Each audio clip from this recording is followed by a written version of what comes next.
Welcome to the Remembering a Life podcast. I'm your host, Holly Ignatowski.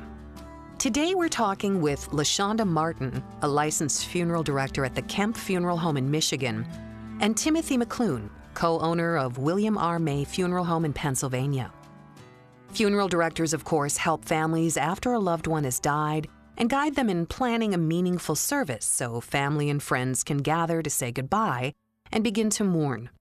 But there's much more to the profession than meets the eye, and I'm really looking forward to learning more during our conversation today. So welcome, LaShonda and Tim, and thank you both for joining me today. Thank you so much for having us today. Yes, thank you very much. LaShonda, I'll start with you. How long have you been in the funeral service, and what inspired you to go into this profession? I've been in funeral service for a total of just 7 years now, and it started off just being intrigued by the human body making that transition from life to death, where I thought I wanted to just do the cosmetizing, dressing, and embalming, but it's turned out to be so much more than that. Tim? I've been in funeral service for going on about 15 years, and I always say that it really was a calling for me. I just believed since a very young age that I was meant to be doing this, and took, about 25 years of my life, but I finally decided to follow the call, and really the rest is history. I imagine that no 2 days are alike in the funeral service, but Tim, if you could describe a typical, say, day in the life of a funeral professional, could you do that for us? Oh, absolutely. Well, I would say that I agree with you that no 2 days are alike, certainly. But there are certain things that, of course, we do every day. And I would start by saying that I think my day begins really as soon as I open my eyes, because, immediately I go right to my answering service app to see, if I wasn't on call, what had happened through the night, if there was any messages that we needed to be on top of responding to right away in the morning when we get in.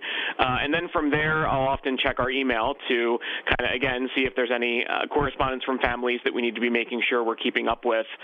From there, I have about a 45-minute commute to our main office, so I will use that time to kind of decompress a bit before getting into the office where the day can become hectic pretty fast. But in terms of things that we are doing every day, I mean, it's everything from sitting with families to have an arrangement consultation. There's preparation work, of course, embalming, preparing decedents for their viewing, taking deceased to the crematory for cremation, perhaps directing a funeral service, and then really the list goes on and on from there in terms of administrative tasks and things like that. So it is a different kind of ebb and flow each day, but the tasks that we see ourselves doing are usually pretty consistent. It's just there's never an order to what we do throughout the day, really. It's kind of whatever needs to be done gets done next. Right. And LaShonda, what about you? What does a typical day look like for you? Is that similar, or do you have other things going on? Oh, no, that's very much similar. And that's the beauty of our profession is that no matter what you have planned, it may go that way and it may not go that way. So for me, again, as he said, as soon as you open your eyes, you're thinking, what's the game plan for today? It may be services for that day. It may be arrangement conferences, or just thinking, what didn't I finish on yesterday? So we start out the day with maybe there was a phone call to follow up with. So the basic services of what we do may be the same, but just how we go about them or the order of them, that changes every day and with every family. And LaShonda, I'm just going to ask you to expand on that. Is this a typical 9 to 5 kind of day we're looking at? Do you get weekends off? What does it look like in the funeral profession? It is not a 9 to 5 because even if you're not physically in the building, you are still thinking about your families and the arrangements and the services, how they went or how they're going to go. Sometimes it's just something random. You may be at the grocery store and see someone wearing pink, and you're like, oh, yeah, I'm glad they did pink. Choose that pink casket. Something, just as simple as that. It has your mind all day, but it's not a typical 9 to 5 job. It's when you get done serving. So that's another beautiful aspect about it. You don't just clock out and go home. You're still thinking about the families and what you can do to make their experience better. Very committed to the day. Mm-hmm. Tim, I noticed that in your bio, you said that you're also a celebrant. Can you tell us what that means and a little bit more about that? Absolutely. So I became a certified celebrant through it's an organization called the Insight Institute. So they are one of a few programs in the country and in the world that offer a certification to become a certified celebrant. What's unique about my certification is I'm not necessarily a life celebrant in terms of celebrating, weddings and things like that. It's strictly funeral celebrant work. And really what we do as celebrants is kind of fill a gap that I think is kind of widening these days, especially as we work with our families, where there are a lot of people that are not as religious as they used to be. We work with a lot of folks, and I don't know if LaShonda's had the same experience, but, where you sit down and they say, well, we're just going to have a cremation, mom wasn't religious and we don't really know what to do. And so a celebrant kind of comes in to that space right there. And what we do is we meet with families to tailor a service to their loved ones. So much more than a quick 10-minute prayer service and we're in and out of the building. We sit with families for anywhere from 2 to 4 hours to learn about the person, everything about their life, and essentially share their story. And what we do is incorporate everything from different readings, texts, verses, music, sometimes prayer, and religious aspects if the family wishes. And we orchestrate a full service and then officiate that service the day that the funeral is going to happen.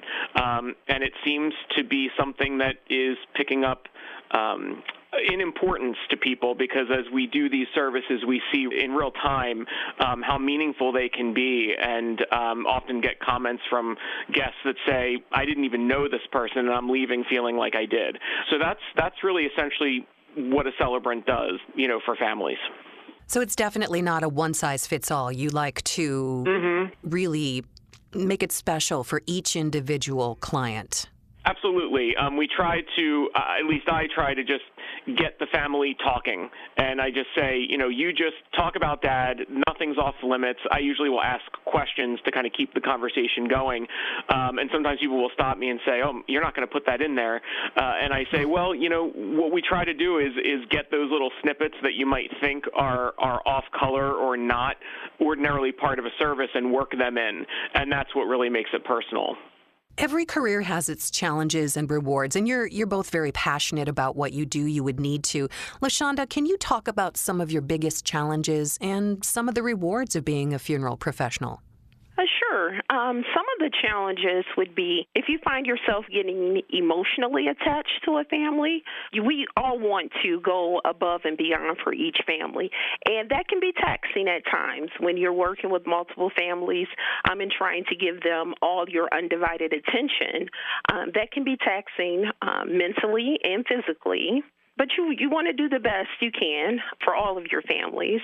But that may be one of the biggest challenges, is separating when work is over, that wind down time and finding time to do that work-life balance and still maintaining, a life outside of funeral service. But it can be very rewarding. So how do you do that, LaShonda? How do you maintain that balance and that the distance that you need, but yet still creating that caring atmosphere for your clients? Yes, you just have to find that moment, find that time where you say, okay, I have to put work aside for a moment, find out what your hobbies are, that you like to do, that you enjoy doing. Even if you may not be able to do them on a weekly basis, you have to find something that calms you down. And for me, it's music. So I always listen to music, sometimes at work or on the way in or leaving, just to decompress for a moment. And I think that time to mentally decompress is very important. What about you, Tim? What challenges and rewards do you have? Well, in terms of challenges, this kind of echoes, I think, what LaShonda said earlier about how kind of work sort of follows you all throughout your day, whether you're in the office or not. And somebody that I worked with very early on in my career, when I was just getting into this said, you really do have to be prepared for the fact that this is a lifestyle. It's really not a job. And it is true. We are on call 24/7. We are dealing with families at all hours of the day, whether it's because a death has occurred or there's an issue with the newspaper notice or they want to add something to the flower order that they placed with you.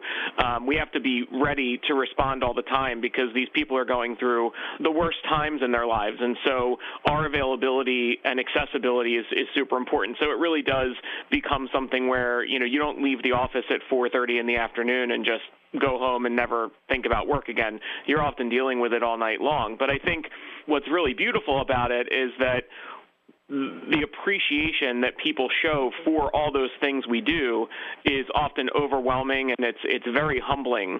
And I think the biggest compliment that I feel I've ever received in funeral service is when somebody says, at the worst times in their lives, sometimes in the most tragic of circumstances, that we made it easier and we made it comfortable. Something that's usually so uncomfortable, we made a little bit better for them. That's the biggest reward as part of doing this. And it sometimes it's hard to see the forest through the trees. It's hard to see that and appreciate it. But when you do, and when you really take a step back from it, it's a privilege to be doing this. Mm-hmm. And LaShonda, you had mentioned that you didn't originally go into the business thinking you'd be a funeral director. So what changed? What qualities do you think that you have that made the funeral service a good choice for you? Well, after sitting down, doing the actual arrangements with the family, and as Tim said, that when they come back to tell you how much easier the process was because of your help, that was a game changer right there.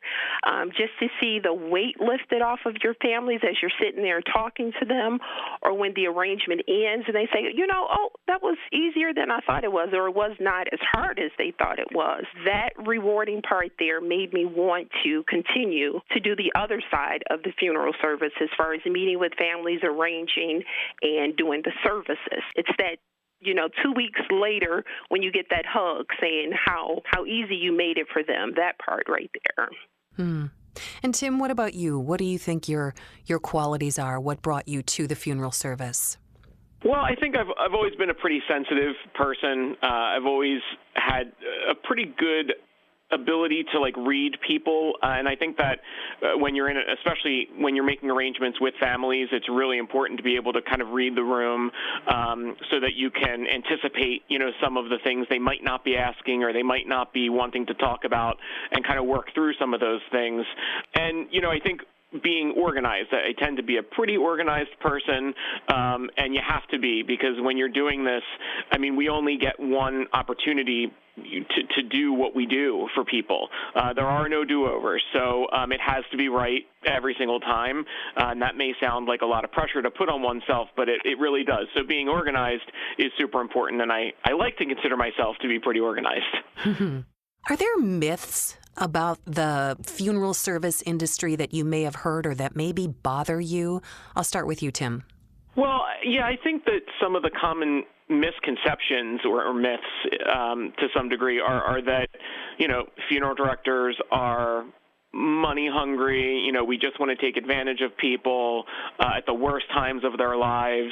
Another common myth or misconception, I think, is that we're all morbid and dark and depressive, which I think in meeting funeral professionals and getting to know others in our profession over the years, quite the opposite is true, probably 95% of the time. So I just think that there are a lot of common myths or misconceptions out there about funeral service, and I think some of them are shifting. As I get further into my career, I think I see a desire and a pull for funeral professionals to be more relatable, whether it's through social media and funeral homes being involved in the community in different ways and being more visible, that I think some of those are going by the wayside because people see us as who we really are, not just the black suit funeral home director showing up at your house in the middle of the night, that we're so much more than that.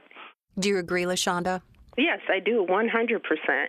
And some of the, I would say most of the myths that I hear, they come from the families. Again, number one being that funeral directors are out for, just to make money and get all they can out of the family when that isn't the case, or that we even change caskets, of the deceased before they're buried. You'd be amazed at some of the stories that people have made up in their mind about funeral directors. But again, more and more people are becoming more comfortable as they see us out there and just kind of changing the game of how funeral service used to be. Right. LaShonda, can you share a particularly meaningful or positive service that you've experienced? I'm sure. Let's see. I did have a memorial service, and with this memorial service, all of the guests were handed a small bag of sand. It was a different shades of blue sand, and towards the end of the service, the mother, she made a speech or statement that she didn't just want her son's cremated remains on the shelf, that she wanted to remember the wonderful service he had and everyone who helped her celebrate his life. So everyone came around the memorial table and poured in their small bag of sand, and it filled this beautiful vase at the end that she was able to take home with her. And again, for her, that was to remember everyone who came to help celebrate her son's life. Oh, that's beautiful. Yes. Tim, can you tell us, a lot of funerals these days are very unique or untraditional. Have you directed any services that you felt were particularly unique or special? Absolutely. Over the years, I think we've seen a real shift towards personalization, where that is so much more important, I think, to families than it used to be. And not that it wasn't important before, but it might not have been offered as much, again, as funeral professionals. Maybe we weren't doing as much or encouraging as much personalization. But one that comes to mind is a funeral that I had helped with a number of years ago, where unfortunately the deceased was a very young girl. And in kind of getting things ready for her memorial service, the room looked it just looked so drab. And so what we decided as a staff to do was to get some balloons and some different things from, some Disney characters that were among her favorite, and a blanket that covered the table where the urn was set. And then one of our staff members had actually a collection of Disney pins, so we all wore like a Disney lapel pin. And the family was really overwhelmed by that when they came to the funeral home, and ended up leaving a comment, I believe, on Google about it even, that it was just really nice to see the personalization and going above and beyond to make the funeral home itself feel like it was special, where it wasn't just a space with an urn, for people to gather, that it was made to feel, really deeply personal and honor their young daughter. Sometimes people, they say they're not going to have a funeral or a service for their loved one after they've passed. Why do you think it's important to honor our loved ones with a service of some kind? And do you encourage that? I'll start with you, Tim. So I think one of the things that, whether it's a service or I kind of go towards the word even gathering more, just to kind of give people different options of what that might look like. I think some people, when they hear the word service, they, like I said earlier, they kind of panic because they think, well, we're not religious. What are we going to do? And sometimes I just say, well, the most important thing you can do is just gather people together, whether that's a 2-hour visitation where people come through and they just, meet, mingle, have conversation. Maybe it's having a dinner at a restaurant where you can invite those closest to your family and to your loved one to come together, break bread together, and maybe share remembrances. Like whatever that looks like, I think the important piece is that when someone has passed, the concept of gathering together is something humanity's always done when a death occurs. And so to bring people together in some way is really a great way to start healing, from the loss. Mm-hmm. And LaShonda, oftentimes families don't have a lot of money to spend on a meaningful service. So how do you work with families on a budget?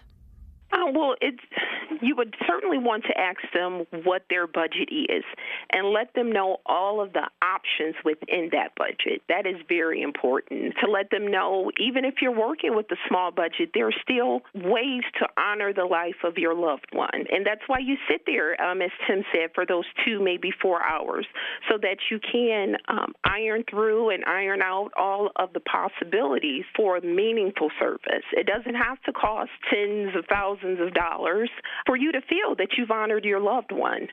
So it's very important that funeral directors are educated on what all of the options could be to honor a loved one to fit any budget that comes through our door. Mm-hmm. And LaShonda, you had mentioned that you originally worked with embalming and preparation of the body. Some people are uncomfortable with viewing our loved one after death, saying they'd rather remember them alive. But they have such a short time, they have to make a quick decision. And maybe if they don't have a viewing, they might regret that later. So what are some of the things to think about when families and loved ones are making that decision?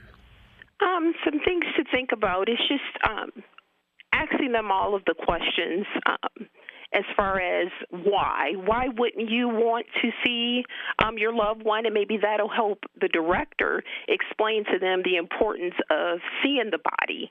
If you can understand from the family why they've made that decision to not see their loved one. And that may help the director explain to them, the importance, or they may have some morbid story in their head or some myth that they've believed for so long. And if you talk that out, I've seen it where once you're talking it out with the family, they've changed their mind about viewing. So the important part is to understand from the family why they've made that decision not to view them. And then just talk through that. And most of the time you can, get them to see their loved one dressed in casketed or maybe just an ID view. But again, you won't know that until you speak with them. And what about you, Tim? Have you dealt with that issue as well? Absolutely, and I totally agree with what LaShonda said. I mean, I think you need to have the discussion with the family and listen to what their reasons might be for not wanting to have that viewing opportunity. And for some, it is just a deeply personal decision. I mean, I think for every family, it's deeply personal.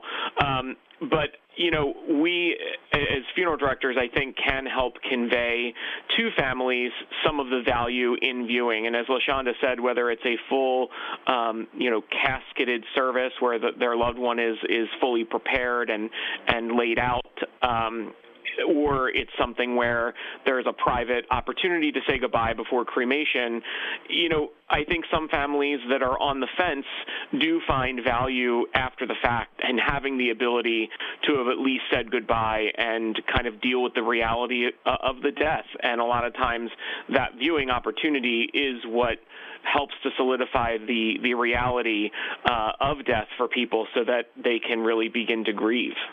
And Tim, what do you think about the delicate topic of having children at a funeral? What advice do you have for parents about bringing children to a funeral or not? That question has come up during the course of my career many times with parents who ask, what's the right thing to do? And I always say it's really, you're the parent, right? You know your kids the best. You know how they may handle coming to a funeral or perhaps seeing, a deceased presented for viewing, or how they might behave. Will they have difficulty being at the funeral home for 3.5 hours with nothing to do? So I just kind of say that it's a deeply, again, personal decision as a parent, but I don't discourage it because I think for many families and many parents I deal with, when they ask that question, at the end of the day, they find that if they were kind of direct with their child about what has happened, and they give them the opportunity or the choice themselves to decide if they want to be there or not, that it kind of helps make sense of it for them, especially if they're at an age where they might not fully understand, what death really means. Mm-hmm.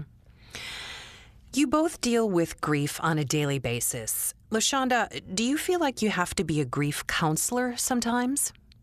Oh, absolutely. Absolutely. That's certainly one of the courses that you go through when you're going through the schooling portion. But yes, there are times when you find certain words that you use. And again, just letting them know that you understand where they're coming from, and you listen. Most importantly, you listen to your families, listen to their stories, listen to their family stories. And yes, at times you become a grief counselor. And Tim, does it get overwhelming sometimes? It does, because, I think, and LaShonda, I think, touched on this earlier in terms of kind of you have to watch and sort of toe a fine line with getting overly emotionally involved with your families. But I think to also be really good at what we do, you sort of have to invest a little bit. You can't be so cold that it comes across like you don't care. So it's a really, really fine line that we can walk. And I think, and plus we're human beings, right? So when something really tragic happens, it's almost impossible not to have feelings about it, because otherwise then I really would be, a cold person with if I don't really feel the sadness and feel how terrible, something is that somebody is going for. And this just happened to me recently this past week with a service that I dealt with. And so it is draining. But again, self-care is important. So I know that for me, like exercising, listening to music in the car, and decompressing on the way home from a long day or a long week makes all the world a difference, because I think you can balance it, and we as funeral directors can balance it. But sometimes it gets a little overwhelming, and you do have to kind of check yourself to make sure you're not overly investing, yourself and not caring for yourself while you're caring for your families. Right. I ask all my guests this question, and I'm going to ask you both. I'll start with you, LaShonda. Who are you remembering today? Today, I would say, and it's not one person, it's a group of people, because my heart still goes out to all of those who passed during the height of COVID, that were alone, that didn't have family to come visit them, or didn't have the family able, to hold their hand during that transition time. So that's still a very sensitive place for me, thinking about all of those that made their transition during the height of COVID. And what about you, Tim? Who are you remembering? Oh, I would have to say I'm definitely remembering my mom.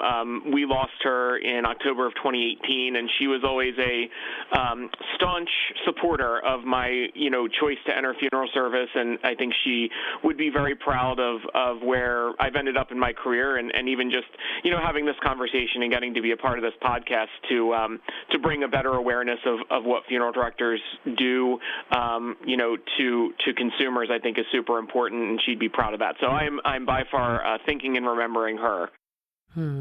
Well, LaShonda and Tim, thank you so much for joining me today and taking us through a day in the life of a funeral professional and helping us to know and understand what you do, all the wonderful services you provide. Thank you. Absolutely. Thank you. And again, it's been a pleasure. Thank you so much. We really, appreciate the opportunity to be here. To learn more about what funeral directors do, or to learn more about a career in funeral service, visit rememberingalife.com/careers.